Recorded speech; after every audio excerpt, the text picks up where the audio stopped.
اوکی، فصل جدید دیگه شروع میکنیم. کتاب بیتاخون، شرح بیتاخون مال ربنو بخیه هست. خیلی کتابا به انگلیسی رو این قسمت نوشته شده و به لوباویچ میارن که هر بیزینسمنی، هر کسی که سر کار و زندگی میره، حالا بیزینسمن نباشه، مرد زن بچه فرق نمیکنه، این بیتاخون که اعتماد و اعتقاد به هشم، توکل به خدا رو باید درون خودمون اینو قویش کنیم. و فرقش هم با امونا اینه که امونا من ایمان دارم خدا روزی رسانه، من ایمان دارم خدا مریض و شفا میده، همه اینا درست، ولی ممکنه بده ممکنه نده، ولی تواناییشو داره. ولی بیتاخون من توکل دارم که در عمل خداوند این کار انجام میده. خیلی و چیز نیست فقط یه تفکر و خوشبینی و اینا نیست، بلکه در عمل خدا این کار انجام میده. حالا اینا توضیح میدیم پایش از کجا اومده، ریشه‌اش چیه، اصلا چرا احتیاج به بیتاخون داریم. میگه و بیتاخون الهایلوکیم ایتبارخ لودو آمر هم خبر. در مورد بیتاخون دیگه یاد گرفتیم، توکل دیگه اسم بیتاخون به کار میبریم. مخبر کسی که نویسنده این کتابه شروع میکنه یه مقدمه‌ای که ربنو بخیه هست. میگه میپنه شقادم معمارنو به خیوب قبالت عبادت هایلوکیم. میگه از اونجایی که قبلش فصل قبلی در مورد عبادت خداوند صحبت کردیم، رایتی لحاوی اخراب مشهو ساریخ یاتر میکل هدواریم لعباد هایلوکیم تبارخ. میگه لازم دیدم که ببینم، دیدم که بیارم چیزی که ما بیشتر از هر چیزی برای عبادت خداوند احتیاج داریم و هو بیتاخون آلا به خل دوارا. و این چیه؟ بیتاخون، تراست، اعتماد، توکل به خداوند در تمام موضوعات است. این مقدمه که میگه بعبور مشیش با من حتو آلوت، به خاطر اون بنفیتا سودایی که داره، اگه دولت چقدر بزرگن به اینان حتورا و به اینان حولام، در مورد موضوعای معنوی تورا و همچنین در مورد موضوعای مادی. بیتاخون میگه مهمترین چیز که ما احتیاج داریم اینه. رمبام هم میاره میگه بیتاخون به هشم یکی از بهترین خصلتایی که انسان میتونه داشته باشه. میگه فاندیشن همه تورا، بنای شالوده تورا اینه که انسان بیتاخون توکل برشه. میخواد ازدواج کنه، آقا توکل. قدیما ما ازدواج هیچی نداشتن، آقا در بساط نداشتن، آقا توکل کن. حالا اینجا مثلا طرف پولدار هست، دکتر هست، وکیل هست، کم و کسری نداره ولی اون توکل رو نداره. یا مثلا یه نفر از ایران میاد سواد انگلیسی نداره، حتی بلد نیست یه چک بنویسه، یه چک مثلا میگه رفیقش برای چکر بنویسه ولی مثلا میره تو داونتاون یا بازار مغازه باز میکنه، توکل به خدا موفق میشه. این چیز خیلی بزرگی که همه باید داشته باشیم. مثلا این دوره که همه مشکلات و مسائل مختلف هست، چه مادی چه معنوی، کسی که بیتاخون داره این مثل یکی درختی که قوی محکم ایستاده. کسی که بیتاخون نداره شلووله. حالا توضیح میده و ربه میارن میگن که باید بدونیم که ایمان و بیتاخون و اینا فقط نمیتونه تو فکر انسان باشه، بلکه باید بیاد تمام زندگی انسان رو در بر بگیره. یعنی فقط تو فکر نیست بلکه در کار، در عمل. حالا اینجا توضیح میدیم. بیتاخون میشه منوخت هنفش، یعنی آرامش خاطر، آسودگی خاطر، هیچ دغدغه ناراحتی نداره. مگه مردم میگن مگه میشه روای آدم ناراحتی نداشته باشه؟ میشه خانم زکری؟ میگه میشه.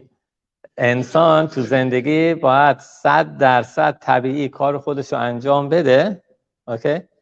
بعد همزمان توکل به خدا داشته باشه که من کارمو انجام دادم، حالا من ایمانم به توه، توکلم به توه که در عمل اینو برای من انجام خواهی داد. و شب میرم مثل یه بیبی، یه بچه کوچیک راحت میگیرم بخوابم. کسی که شب خوابش نمیبره، شبی که کسی که تو زندگی فکرها تو سرش میاد، مخصوصش میکنن، بشه نشه، موفق میشم نمیشم، این یعنی بیتاخون نداره. بیتاخون یعنی کسی که هیچ ذره حتی اثر دعوا ناراحتی نداره. چون هر ذره ناراحتی یعنی من توکلم به خدا کامل نیست. این بهش میگن بیتاخون. حالا انسان چگونه میتونه به این درجه برسه؟ و همین خاطر باید بخونید. همونش که گفتیم منطقی ادب داوید هم میفهمه ایمان دارم چون در موردش صحبت. حالا وقتی خوندیم ببین نه پس امکان پذیره، اینا برای در و دیوار نگفتن. این چقدر زندگی انسان آرام میشه کسی که اصلا دغدغه مسائل زندگی نداشته باشه. نه ای که گفتیم گول خودش میزنه، نه با انسان پاش قرص محکم تو زمین باشه، به زمین باشه، میره کار میکنه، ولی ناراحتی پول در آوردن نباید داشته باشه، چون این ناراحتیه جلوی براخای خداوند رو بگیره. مثل یه کانالیه که بسته میشه، حالا توضیح میدیم، و این براخا رو نمیاره. چون میگه تو من توکل نداری؟ یعنی من برای بیلیون ها آدم غذا میدم، این آدم دنیا هست، ولی برای تو یه دونه فسقلی نمیتونم مثلا غذا تو فراهم کنم. یعنی مسخره است. یعنی داره به قدرت خدا شک میبری. اصلا خدا دنیا رو از هیچ آورده، قادر مطلقه. برای خدا کاری داره بخواد یه مشکل کوچیکی رو حل بکنه؟ پرناسا برای ما دیدگاهمون بزرگ این، ولی برای خداوند مثلا میگن هیچی نیست. حالا میگه مقدمه‌ای داره میدیم که مثل یوسف فرق میکنه. یوسف از صدیق و آدمایی که صدیقن تو دنیا که یکی تو هر دوره بیشتر نیستن. ما به همه میگیم صدیق، هر کی مثلا یه کمی مذهبی آقای صدیقه. صدیق اصطلاحه، ولی صدیق از لحاظ تورا همه کس صدیق نیستن. میگه صدیق یسود علام، میگه صدیق پایه دنیاه. نمیگه صدیقیم، یه دونه صدیق تو هر دوره است، یا موسی ربنو، یا یوسف از صدیق، یا ابراهام. درسته؟ میگه برای یوسف وقتی تو زندان بود، اون دو نفر که خوابشون رو تعبیر کرد، آقا بهشون گفت یکیتون تو به درجه بالا میرسه، یکی سرت قطع میشه، و وقتی رفتیم بیرون زبون خیرم برای ما بگذاره. همون شد که 2 سال دیگه یوسف تو زندان موند. چرا؟ برای اینکه توکلش گذاشت با آدم. در مورد یوسف که همه زندگیش معجزه آسای و صدیقه، اون حتی زبون خیرم نباید بگه به نفر من بگذار. اون توکلش 100% به هشم. ولی من و شما یعنی 99.9% همه آدمای دنیا، ما یوسف و صدیق نیستیم. همه ما باید 100% کار طبیعی رو انجام بدیم، زبون خیر هم بگیم برای ما بذارن، وکیل، دکتر و هر چی، یعنی همه کار، نه 99%، 100% انجام بدیم، ولی همزمان توکل داریم به خداوند که برای ما خوبی را انجام خواهد داد. پس ایمان یعنی من ایمان دارم خداوند روزی رسانه، ولی ممکنه یه موقع ممکن نده. ولی بیتاخون، نه تنها من ایمان دارم که خداوند روزی رسانه، بلکه مطمئنم 100% روزی منم میده. همین خاطر راحت شب میخوابم، روز اصلا غم و غصه و ناراحتی ندارم. کانسرن دارم، کانسرن به فارسی نمیدونم دقیقاً چی میشه، نگران نه، یعنی مثلا کارامو انجام میدم. ولی درگاه تو یهودیت نوشته شده، رباشن اورزلمان میگه تو کتاب خودش، میگه مثل خوردن گوشت خوکه. یعنی کسی که غم و غصه میخوره مثل که داره گوشت خوک میخوره. تمام شد. غم و غصه برای چی داری میخوری؟ برای چی؟ اگر خدایی هست، خب حواسش به روزی و سلامتی و موفقیت و هر چی میخوای هست.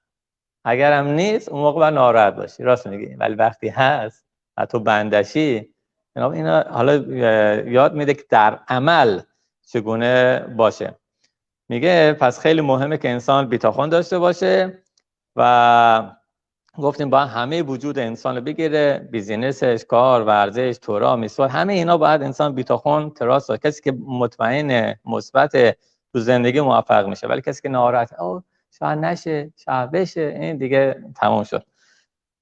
میگه اولین پله ایمان به خداوند اینه که خداوند تمام دنیا رو کنترل میکنه. تمام شد.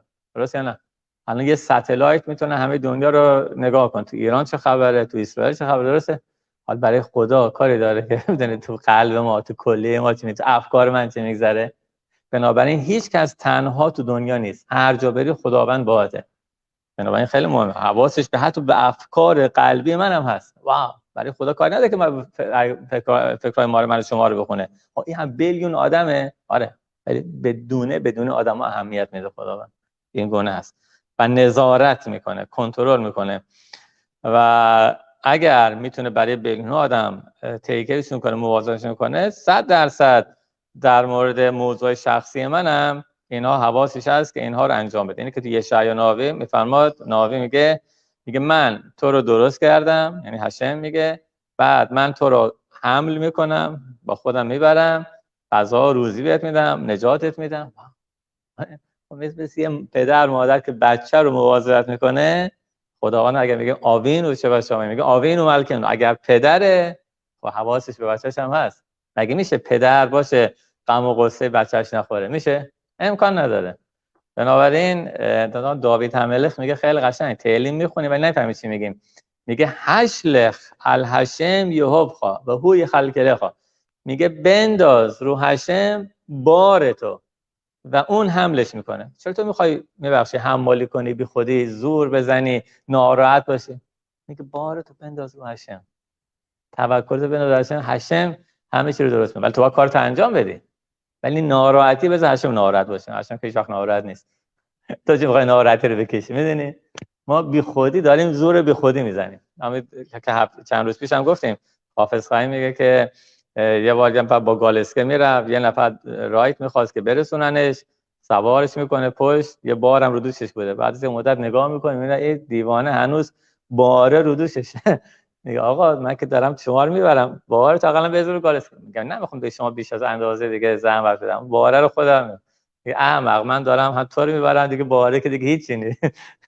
مثلا هشم بعضی آقا من شبات کار نکنم پول در نمیارم. هشم میگه احمق، 6 روز هفته کی به تو داره پول میده؟ خودتی. اگر میگم یه روز کار نکن، اون روزا رو من بهت میدم. نمیگم اون 6 روزه رو کی بهت میده؟ تو خودتی. خب میگم تنهایی میتونی کاری کنی تو این دنیای درنده.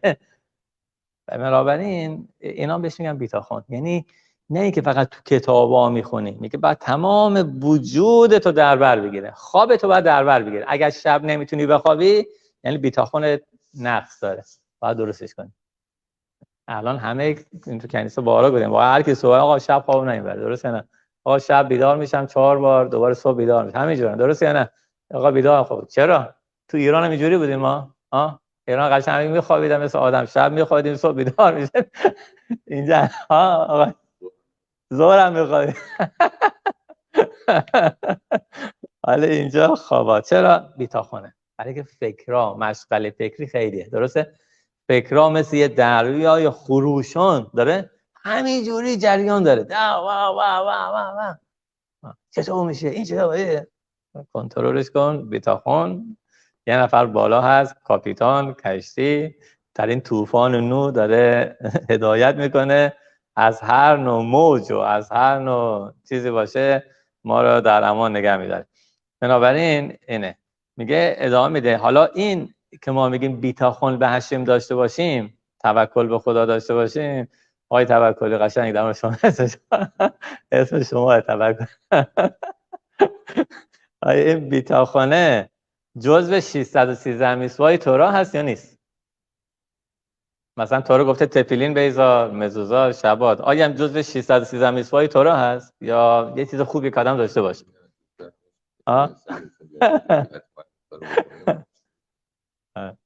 میگه روش بحث میکنن. میگه رمبام میگه نه، این بیتاخون جزو 613 میسوا نیست، ولی مثلا پیدا میکنن که به میسواهای تورا متصله. گفتیم پایه همین هست، شالودشه. مثلا چیزی در مورد یک وقتی که میرن جنگ که تورا میفهماد کی تسل هم میخواست میری جنگ و اینا، اسب رو میبینی، لشکر رو میبینی، این همه اوبا میگه نه ترس، توکل بر هشم داشته باش. یعنی چی؟ نترس یعنی توکل بر هشم کن. آقا جنگ نترس، انقلاب نترس، کووید نترس، بعض اقتصادی بالا پایین میره نترس. تورا یه کلمه میگه ولی همه اینا رو شامل میکنه. تورا که نمیاد بگه در مورد اقتصاد بنویسه، در مورد سیاست بنویسه، در مورد انقلاب. خود دیگه میشه اصلا کی اینا رو بخونه؟ ببین مثلا نوئی تیشاب آب تمام بدبختی‌های ملت یهود در شامله. جنگ جهانی اول، دوم، هولوکاست، همه اینا ما که جدا جدا اینا رو نمیگیریم، ولی نوئی یعنی شامل همه اینا است. بنابراین وقتی تورا میگه آقا میری جنگ نترس، یعنی از هیچ چیز جنگی تو دنیا نترس. مشکل خیلی قشنگ این جمله رو اصلا باید طلا بگیرن.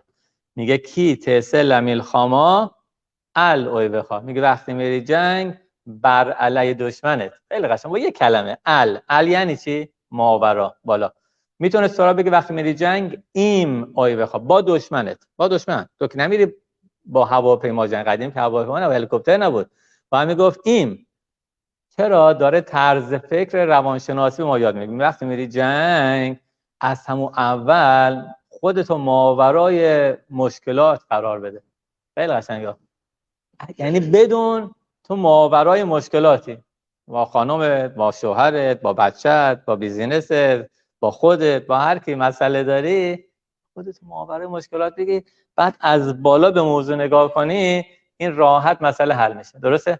ولی اگر بگی من هم تراز مشکلاتم، یا اگر خدایی نکرده من پایین‌تر از مشکلات قرار دارم، انسان مغلوب میشه. میخوای بیا اینجا شما بشین، بیا اینجا خانم زکر. بنابراین خیلی مهمه که انسان بی‌تاخون شه. مثلا این دوره ما قدیما اتوماتیکلی همه بی‌تاخون به هشم داشتن. درسته؟ پدر مادرای ما با وجودی که مثلا هیچ تورای به اون صورت نمیخوندن، نبود، امکانات هم نبود، ولی بلد بودن. درسته؟ حلاخار و قوانین و توکل همه اینا بلد بودن. چیز قشنگی بود. ولی این دوره با یه مقدار اینا را استادی کنیم، مطالعه کنیم. پس عقیده‌های مختلفه، یا مثلا جاهای دیگه موضوعای مختلف میاره. میگه تامیم، این تیه مشم الهی میگه تامیم یعنی کامل باش، کامپلیت، یه رو، یه رنگ، یه دست. خیلی سخته بخوام لغت تامیم رو ترجمه بکنن. میگه آقا دنبال نمیدونم ستاره شناسی و معزال و آقا تو پیشونیت میگم به فارسی مرس پیشونیت نوشته، تو پیشونیت کس ننوشته. اسرائیل بالاتر از زمان معزال و اینا هست، شانس و نمیدونم پیشونیت نوشتن و اینا. میگه هشم وقتی با ابراهام صحبت میکنه، میگه چیکارش میکنه؟ میگه ابراهام میاره از چادر بیرون، از بالای ستاره ها به فرض بخوایم نگاه کنیم، یعنی تو میگه ماورای ستاره هستی، تو همتراز ستاره نیستی. البته یه چیزایی نوشته شده، مثلا ستاره یه نفر ممکنه معزالش قرمز باشه، اوکی، ولی انسان میتونه تغییر بده، قرمزه رو بکنه مثلا دکتر بشه، مهل بشه، میلا کنه خون بریزه، یا میتونه خودنکه قاتل بشه، یا میتونه دکتر بشه، جراح بشه، ولی ستارهش قرمزه. ولی اینم انسان میتونه عوض کنه، میتونه از اینم بالاتر بره. اسرائیل بستگی به هیچ کدوم از اینا نیست. گویما ملت‌های دیگه مثلا فرعون مصر میدید که مثلا نجات دهنده اسرائیل‌ها به وسیله آب ضربت می‌خوره، یه چیزی میدید ولی نمیدونستی چیه، که پس اون بچه‌ها بندازید تو دریا. نمیدونست که مثلا قبلا مشربانو میزنه به آب، به صخره، به جای که صحبت کنه و به وسیله این چیز میشه تنبیه میشه، وارد کشور اسرائیل نمیشه، که از دلیلاش که قیدوش هشم نمیکنن. ولی یه چیزایی مثلا فال قهوه، یه چیزی میبینن، یه چیزی میبینن ولی نمیدونن چی میبینن. ولی یک اسرائیل ماورای اینا هست. ما اصلا بیش کدوم از اینا نباید گرد اینا بریم. بنابراین هیچ انسانی نباید بره، نه فقط یهودی، هیچ فرق نمیکنه فال قهوه و فال نمیدونم چی و فال پیشونی ها. برای ما پیشونی چی نوشتن و ببینیم گذشته چی. نه از این توی خطا نرید. همین اصلا تو این فکران آقا به من عین‌ها را زدن، برای من در خونه چی ریختن، اینا انسان توی خطا اصلا نباید بره. عین‌ها را چشم بعد یه چیزای وجود داره کلی برای چیزای بزرگ، ولی مثلا بعضی هستن از هر حرکتی میترسن، عین‌ها را میخورن چشم بعد به هیچ چیز نباید اعتقاد داشته باشی. اگر بهش اعتقاد کنی پاگیرت میشه. اعتقاد نداشته باش. آقا من میخوام ازدواج کنم، مردم برام حرف، مردم منو قلف کردن. این همین که تو کلرب قلف شدی دیگه، تموم شد. احتیاج به مردم نداری، خودت قلف کردی. ببینید اینا بی‌تاخون، آقا توکل به خدا دارن. اون حرف مردم کیه؟ به حرف گربه سیاه که بارون نمیاد. اینا اصطلاح خیلی قشنگه.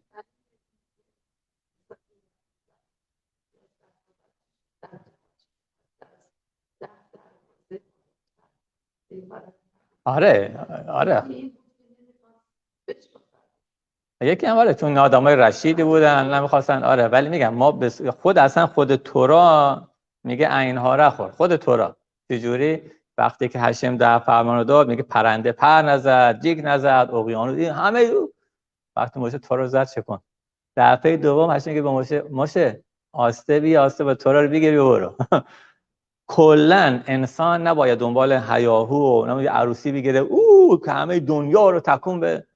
آره این چیزای بزرگ آره، ولی هر چیز کوچیکی چپ و راست رفتن آقا نه، اون دیگه اونا چرت و پرته، الکی عینها را بهم خور این نه، کارهای بزرگ تو چشم قدیما میگفتن همه کاراتو به ستر انجام بدید، مخفی نه که مخفی، چون وقتی چیزی پنهان پوشیده هست براخا درش میاد. این چیز عجیب غریبیه، در چیزایی که پوشیده هست براخا، ولی چیزایی که میخوان شوآف کنن، غرور و تکبر و منم کنن پرابلم. بنابراین انسان کارش رو درست انجام بده.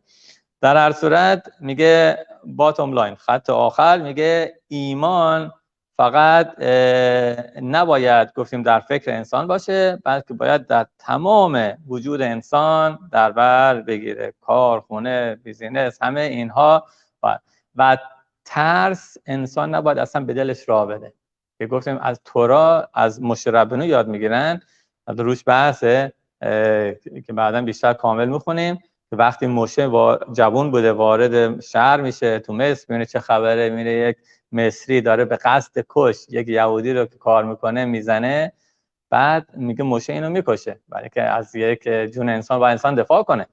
فردا میبینه دو تا یهودی با هم دعوا میکنن، بعد میخواد ازشون جدا کنه، میگه دستش بلند کرده بود بزنه، میگه چرا راشا میخوای برادرتو بزنی؟ حتی انسان دستش هم بلند کنه روی یه نفر، اینم راشا خونده شده. دست برای کمک کردن فقط آفریده شده، مگر اینکه برای جنگ دفاع شخصی آره اصلا هم دست میگیره، هیچ مسئله نداره، ولی بخواد دستت رو یه نفر دیگه بلند کنی میشه راشا، تموم شد. بنابراین میگه اون اسرائیل به اون یکی میگه چی تو هم میخوای منو بکشی مثل که دیروز کشتی و اینا، و موشه میگه و ایرا موشه، میگه موشه ترسید و گفت و یامر آخ نو دادا، میگه موضوع فهمیده شد. موشه تو را میگه موشه ترسید. درست جمله بعدیش میگه چی؟ میگه و ایش مفرو فرعوشنی، که یه بچه یهودی که آوردن تو قصد، میدونستن این بچه اسرائیل این کارو کرده، اومدن موشه ربنو بکشن و موشه فرار میکنه میره میدان. میگن ربه میاره میگه اگر موشه ربنو نمیترسید و از دهانش هم در نمی آورد، اصلا موضوع فراموش میشد میرفت که یه بچه یهودی زده یه مصری کشته. موشه ترسید، گفت موضوع فهمیده شد که من دیروز زدم یه مصری رو کشتم. نه تنها ترسید تو ذهنش، از دهانش هم جاری کرد، گفت میگه و یومر گفت، همین که گفت به گوش فرعون مصر رسید. ولی اگر موشه نمیترسید، چرا تو اینو نوشته؟ خب ما یاد بگیریم که نباید مثل موشه ربنو باشیم. اگر نمیترسید و از دهانش هم جاری نمیکرد، موضوع فراموش میشد میرفت. یعنی تو زندگی انسان هیچ وقت ترس نباید به دلش راه بده. برسیم میگه از کوچیکی من بزرگ شدم، پدرم یادم داده بود فقط و فقط از خدا میترسم. اگر انسان ترس از خدا داشته باشه واقعا ایراد شما این موقع ترس از هیچ کسی نداره. اگر انسان یه دین درست برای خودش داشته باشه، یه دین من درآوردی درست نمیکنه. انسان هر کاری که درست انجام بده، می‌بینی اگر نه دنبال یه چیز مشابهش میگرده. خیلی مهمه. مثلا اینا که اصلا میگن آقا ما دین چیه؟ فقط دین انسانیت. من دین انسانیت قبول دارم. آره؟ هر کی هم مثل اون حرف نزنه باهاش دعوا میکنه و فوش و چیز و اینا میگه، همه با هم مثل من فکر کنن. تو چه فرقی میکنه با اون کسی که داره حرف اون رو میزنی؟ اونم همین میگه، اونم که دین داره میگه مثل من فکر کنه، دینی باشه. تو هم یه دینی برای خودت درست کنی مثل من فکر کنه، ولی دین من انسانیته. اگرم مثل من نباشید محکومید. فوش و همه چیزا میده. دیدین که باره هم حرفا میزنن. این اگر دین درست نداشته باشه، ولی خود یه دین بیدار کنیم. ترس ها؟ آفرین. ترس بدبختیه. ترس خیلی بد چیزه. انسان ازدواج نکنه، بیزینس چطور میشه، این چطور میشه، برام حرف کنه. همه ایرانی‌ها، دکتر هولاکویی بیچاره خیلی قشنگ میگه انقلاب کرده. میگه اونایی که برای مردم زندگی میکنن خودشو بدبخت کردن. میترسه آقا فردا برای من چی میگن؟ درسته یا نه؟ طرف یه نفرش میبخشیم پدر مادرش فوت کرده، وضع خوبی نداره، ولی دختر دم وقت داره، مثلا رفته یه کیترینگ آنچنانی آورده تو بیورلی هیلز که فردا براش حرف در نیارن که چون میخواد دخترش دم وقت ازدواج کنه. یعنی برای مردم بدبخت با ترس داره زندگی میکنه. تو که نداری، کی گفته باید این کارو بکنی؟ یا عروسی آنچنانی بگی رفته نداری؟ میفهمی؟ برادر یه پسر دیگه دارن، دختر دیگه، اینا همش به قول شما ریشه‌اش ترسه. ترس از این، ترس از خدا، گور بابای مردم، هر کی میخواد بگه، هر کی میخواد، مردم زندگی میکنم. عمر انسان ها آفرین. ولی چند نفر در عمل این کار انجام میدن؟ همین حرفایی که ما میزنیم همه میدونن، همه ما میدونیم.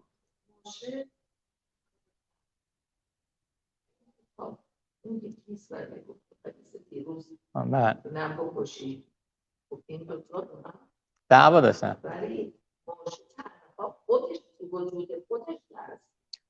موشه ترسید از همین آفرین، چون ترسید که این برن حرفو پخش کنن و به گوش فرعون مصر هم برسه یه دفعه که من یه بچه اسرائیلی مصری کشته، همین شد. دیدین یه موقع مثلا تو ماشین میرید همه چی نرماله، خواهی دفعه میبینید پلیس پشت سرتونه، دست و پاتون گم میکنه، میترسین نکنه من بگه من میزنه کنار، تی برو کنار. چرا؟ همین ترسه باعث شد که به اون برسیم. مثلا همیشه من این مثال میزنم برای خودمونم بوده، مدرسه که میرفتیم هر روز مشق میکردیم، یه روز مثلا مشقمون ننوشته بودیم، هوم ورکمون، اما دیگه نکنه معلم صدای من بزنه، نکنه اما آقای فلانی بیا پای تخت. درسته یا نه؟ آقا میگن به فارسی هر اون چی که میکنی بر سرت میآید، یه چیز هست میگن. نگفتم بیخیال، من از اول گفتم نگفتم بیخیال اینا باش، کارتو 100% مشقتو انجام بده، 100% مشق انجام بده، موقع همچی فکر تاش نکن، تمام شد. درسته؟ چون مشقتو انجام ندادی ترسیدی، نکن من صدا بزنم. اگه مشقتو انجام دادی که ترس نداشتی. همین خاطر باید تو این دنیای مادی 100% نه 99% کارمون رو درست انجام بدین، ولی ترس، ناراحتی، غم، قصه اینا مثل گوشت خوکه. همینقدر دعوا، ناراحتی مثل گوشت خوک خوردنه. قضیه تا این حد انسان باید کاملا بذاره کنار. اینا بهش میگم این یه نفر ممکنه همه مشکلات دنیا رو سرش باشه ولی میتونه شاد و خوشحال باشه. چرا؟ برای که کارشو درست انجام میده. ولی غم و غصه و ناراحتی باعث میشه که من اعتمادم به هشم کمه. اون کانال براخا رو الان توضیح میدیم، خدای نکرده ممکنه ببنده. و میگه چیه اینجا ادامهش میده، میگه به تو علاتاب و تورا، میگه از اون هدفهای خوبی که داره، منفعتهایی که داره، مهن ازش اونا چی هن؟ منو خد نفسو، آرامش خاطر، آسودگی خاطر. آیا تو دنیا چیز بالاتر از منوخا هست؟ به عبارت آرامش وجود داره؟ باور کن انسان حاضر همه داراییش بده. شبات، الان شبات، میگه با شبات با منوخا بزرگترین متانا چیه؟ هدیه آرامش. ولی اگر شباتو بخوایم بکنیم جهنم، آقا غذا چیکار بریز و بزن تو خونه، دعوا سر بچه، چرا نخریدی، چرا این کار داره ضد منوخا. این خودت داری جهنم برای خودت درست. خدا من این کارو نمیخواد بکنه. خدا منوخا داره، شبات داره برای آرامش، ولی تو داری جهنمش میکنی. این ما این خدا که نگفت این چیزا. میگه الوکاب ایتبارک، این آرامش او بیتاخون به خداوند که ما شهائبت خیاب لیفتاخ الادوناب، مثل یه عبد، یه غلامی که به بیتاخون داره، تراس داره، اعتماد داره به صاحبش که همه چیزو براش فراهم میکنه. میپنه شئیم انن بوتخ بلوکیم بوتخ بزولات، میگه اگر به خداوند بیتاخون نکنه به یه آدم دیگه میاد توکل میکنه. اون آدمه پس خدا میگه ببین خدا تنبیه نه، بعدا اینو با کامل توضیح بدین. خداوند میگه چیه؟ اوکی من تو رو تنبیه نمیکنم، تو توکلت به این آدمه هست، اوکی برو ببینم این آدم میتونه به تو روزی بده، میتونه به تو سلامتی بده. موضوع پوریم دقیقاً همینه. پوریم دقیقاً همینه. رفتن از سودای اون راشا اخشوروش خوردن، میگه حنا بردن، لذت بردن. معتقد آقا جای شما اینجا نیست، حتی غذای گلت کوشر هم باشه، شراب نباید بریم، بلکه این افکار شیطانی چیزو بد داره، جای ما اینجا نیست. رفتن ازن هشم میگه اوکی شما رفتید، یک بره، یک گوسفند چگونه میتونه در برابر 70 تا گرگ زنده باشه؟ اوکی شما میگین احتیاجی به چوپان ندارید، من خودم میتونم گلیم خودم عذاب بکشم. هشم میگه اوکی من میرم کنار از صحنه. هشم از صحنه رفت کنار. یعنی چی؟ تو مگیلا یک بار اسم هشم رو نمیبینیم، یعنی هشم خودش مخفیه. حالا ببینم شما میتونید در برابر 70 تا گرگ در یک روز خواستن همه رو قتل عام کنن. واو. بنابراین وقتی به اشتباه خودشون پی بردن، درسته، یعنی انسان باید توکلش رو فقط به چوپان، رعیام خداوند بذاره، تا هیچ احدی دیگه نه. مریض توکلش به خدا، ولی باید 100% به دکتر ها، چون بعضی هم دیوانه بازی در میارن میگه آقا من توکل به خدا تیلین میخونم، مشمولات همیشه، این مسخره بازیه. توکل به خدا کانال براخا از طریق این دکتره میاد، ولی دکتر شفا دهنده نیست، دکتر وسیله هست، ولی باید وسیله خوب باشه. یعنی 100% بهترین دکتر رو باید بری، تموم شد. هر چی هم گفت باید انجام بدی 100%، ولی توکل بسته اون موقع کار میکنه. بنابراین وقتی انسان سلامتیش برگشت، هارابنیش خای میگه با این براخا میکنیم، میاد تو کنیسا براخای گومل میگه. یعنی چی؟ میگه بارو قدس ها گومل لخایون تو، یعنی خداوند چیکار کرد؟ خوبی کرد. یعنی چی؟ یعنی تشخیص میدم، تشکر، کردیتو به کی میدم؟ به خدا. به دکتر پولشو میدم، یه جعبه شیرینم براش میخرم، ولی میام تو کنیسا جلوی 10 نفر تشکر از خدا، یعنی کردیت و اعتبار واقعی رو به کی میدم؟ به خدا. تشکر کنم سالم باشیم، مثبت فکر کنیم، ترس، واهمه، دعوا، ناراحتی چه نداشته باشیم، منوخا، آرامش. میگم با صحبت کردن و یاد گرفتن تکنیکاش امید داشتم هفته یه بار جمعه این کتاب میخونیم که امید داشتم بیتاخون رو قوی کنیم. شبات شلوم به همه.